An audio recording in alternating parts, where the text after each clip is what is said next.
Surat police commissioner Anupamsinh Gehlot દ્વારા કાયદો અને વ્યવસ્થાની સ્થિતિ જળવાઈ રહે તે માટે શહેરમાં ગેરકાયદેસર હથિયારો રાખી પ્રજામાં ખોટો રોફ જમાવી ભયનું વાતાવરણ ન સર્જાય તેને લઈ એસઓજીના નાયબ પોલીસ કમિશનર રાજદીપસિંહ નકુમની ટીમ પીઆઈ એએસ સોનારાના માર્ગદર્શન હેઠળ પીએસઆઈ એમડી હડિયા સાથે પેટ્રોલિંગમાં હતી ત્યારે અડાજણ વિસ્તારમાંથી અંકિત ઉર્ફે અંકુ ઈશ્વર વળવીને ઝડપી પાડી તેની પાસેથી દેશી હાથ બનાવટનો તમંચો કબજે કરી તેની વિરુદ્ધ કાયદેસરની કાર્યવાહી હાથ ધરી હતી।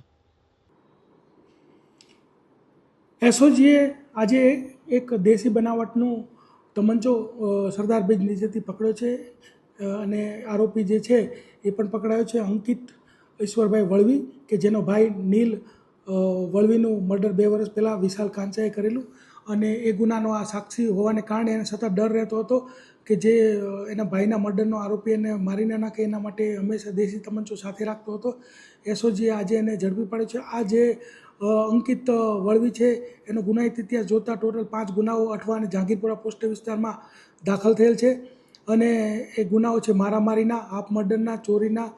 વગેરે ગુનાઓ છે અને આગળની તપાસ એસઓજી ચલાવી રહી છે। આમ જે છે દેશી હથિયાર કટ્ટુ ક્યાંથી લાવ્યો છે તેની તપાસ ચાલુ છે।